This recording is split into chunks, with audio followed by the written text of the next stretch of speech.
gonna hold it. It has been 712 days since the Al-Aqsa uprising and the intensification of the 100-year-long genocide, displacement, and occupation of the Palestinian people. And still, we're asking for the same shit from our administration. They're not listening to us. And the repression that we've been facing as a collective, all of our organizations that are represented here today and have protested throughout the past couple years, have been feeling a significant change. That change is relevant not only to us for our local well-being, but also to the struggle abroad against imperialism. Because all we can do, from our perspective here, is to get the boot off the backs of people abroad who are resisting on the ground. That's right!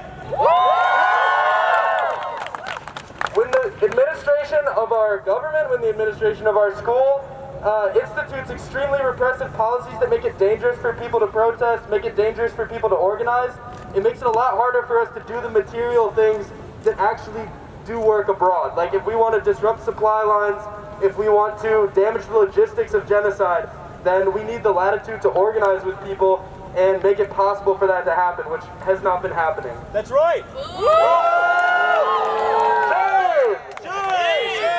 Shame! Yeah!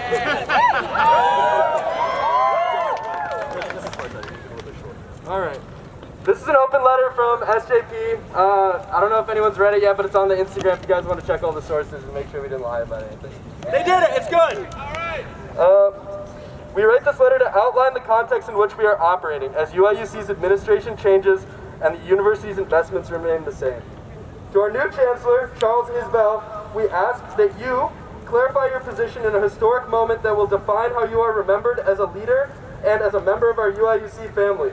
You are surely aware that our student body is in favor of UIUC's divestment from companies that actively normalize, engage in, or fund recognized human rights violations of marginalized people worldwide, including Palestinians, as proven by the landslide 73.1% student approval of last semester's divestment referendum. You also likely know that our previous chancellor, Robert Jones, along with colluding members of the university's administration, spearheaded a campaign of targeted repression, invasive surveillance in response to our attempts to communicate the will of UIUC. This overtly anti-Palestinian, anti-Arab, anti-Muslim, and deliberately suppressive approach to governing UIUC is illustrated by the suspension of SJP from registered student organization status.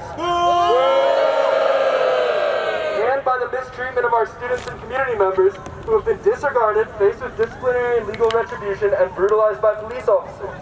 That ain't right! This approach was noted in the ACLU's 2025 letter addressed to UIUC administrators, expressing concern over administrators' repressive stance and stating that last year brought onerous changes to the policies governing free expression on campus, harsh post hoc discipline of the spring protesters months after the encampment ended, and what students have reported as an accelerating trend of intolerance of student dissent. You all can read the rest of the letter on the Instagram, okay? Check that out, sign the petition. Fuck them, okay? That ain't right. All right, our next speaker is from Illini Dems. Give him a round of applause.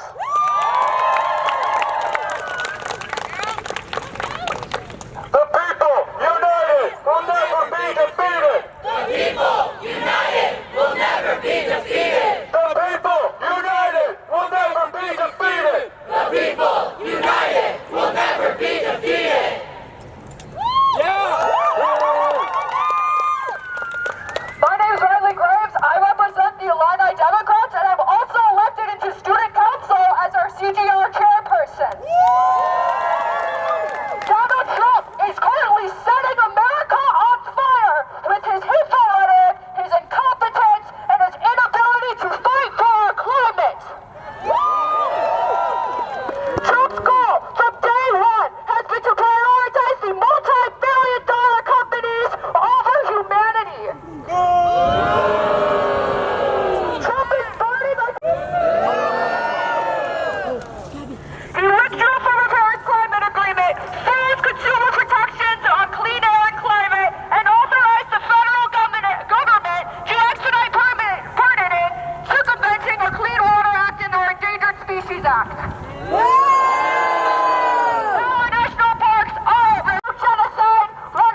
the next speaker from the Graduate Employee Organization.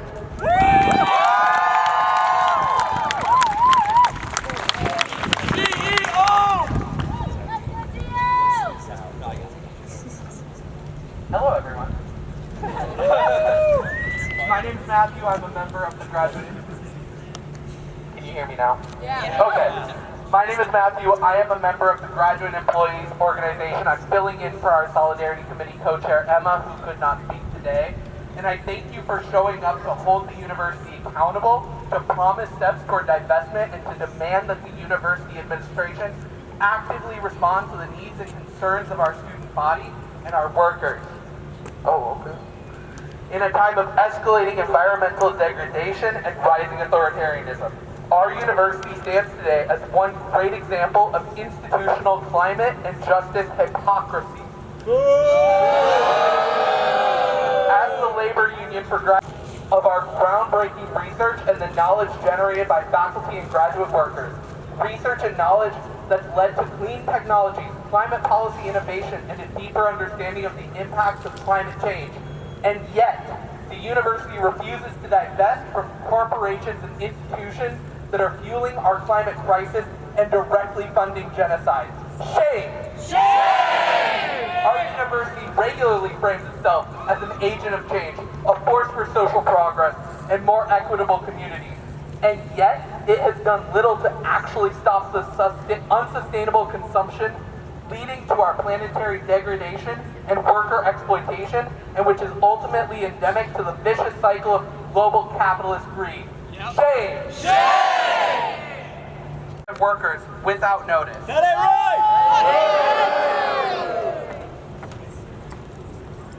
During this... Sorry,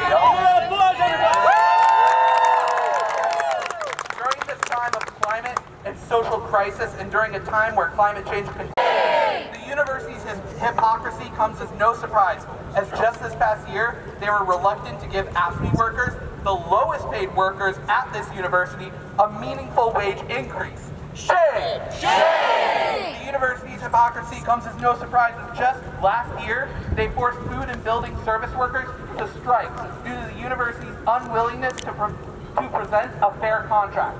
Shame! Shame! In times of social and environmental crisis, workers and laborers have been left vulnerable by employers, including our university. 4 out of 10 workers in the U.S. are at an increased risk for climate-related health risks, and the university and employers at large want to exacerbate that risk by paying unfair wages, limiting our access to health care, and directly funding our social and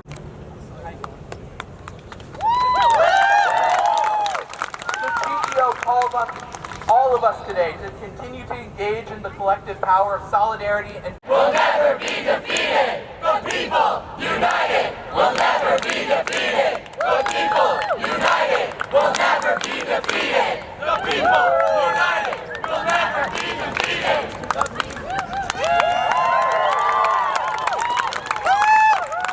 Everybody give one more round of applause.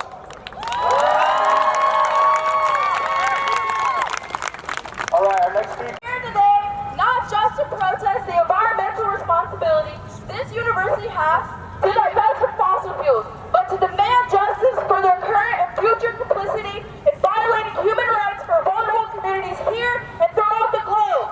That ain't right!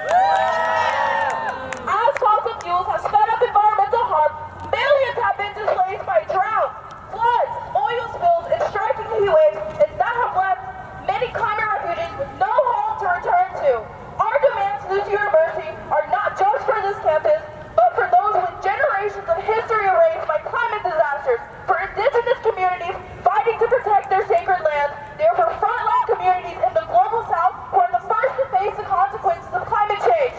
These demands are for us students whose futures will face the same consequences if our university does not divest.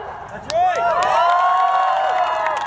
The University of Illinois prides itself on fuel companies our university invests in have been documented polluting water sources, displacing communities, and violently suppressing those just like us who take action in the name of environmental justice, climate justice in any capacity, who care about our future generations, and who care about protecting our fundamental rights.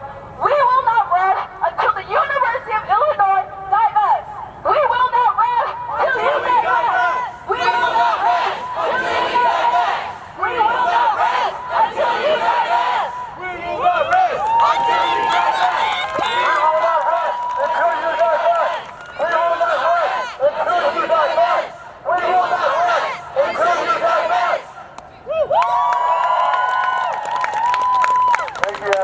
Okay, our next speaker is from Students for Environmental Concerns, Gabby Del Santo, also the ISD president. Give me a round of applause, everybody.